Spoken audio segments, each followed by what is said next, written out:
Sitaram, namaste, good evening. Read some more stories tonight. The frogs asking for a king.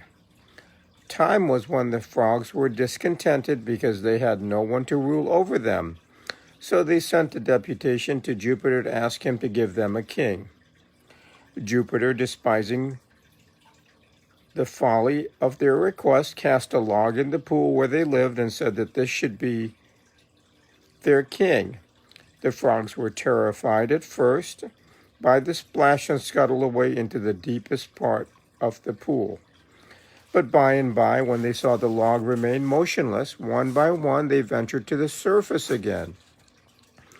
And before long, growing bolder, they began to feel such contempt for it that they even took to sitting upon it.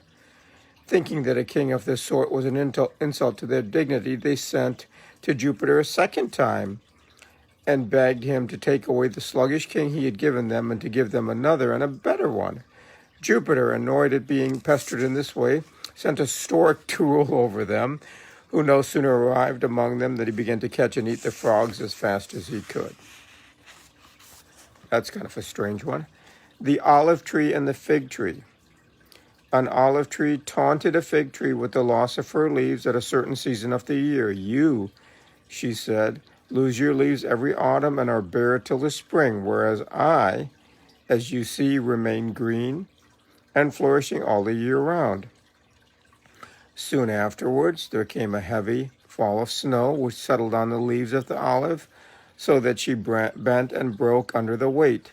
But the flakes fell harmlessly through the bare branches of the fig, which survived to bear many another crop. The lion and the boar. One hot and thirsty summer day in the height of summer, a lion and a boar came down to a little spring at the same moment to drink.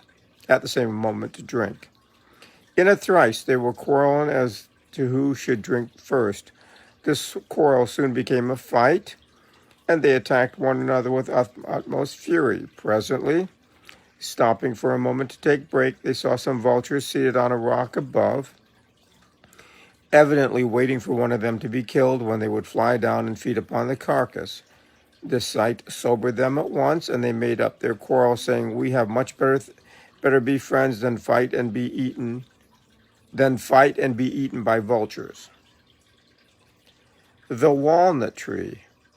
A walnut tree which grew by the roadside,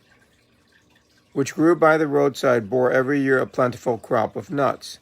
Everyone who passed by pelted its branches with sticks and stones in order to bring down the fruits, and the tree suffered severely. "It is hard," it cried, "that the very persons who enjoy my fruit should thus reward me with insults and blows." Finally, the man and the lion. A man and a lion were companions on a journey, and in the course of conversation, they began to boast about their prowess, and each claimed to be superior to the other in strength and courage. They were still arguing with some heat when they arrived to a crossroad where there was a statue of a man strangling a lion. "There," said the man triumphantly, "look at that. Doesn't that prove to you that I am stronger than you?" "Not so fast, my friend," said the lion. This is only one view of the case. If we lions could make statues, you may be sure that most of them would see the man underneath. There are two sides to every question. Have a great evening. Bye.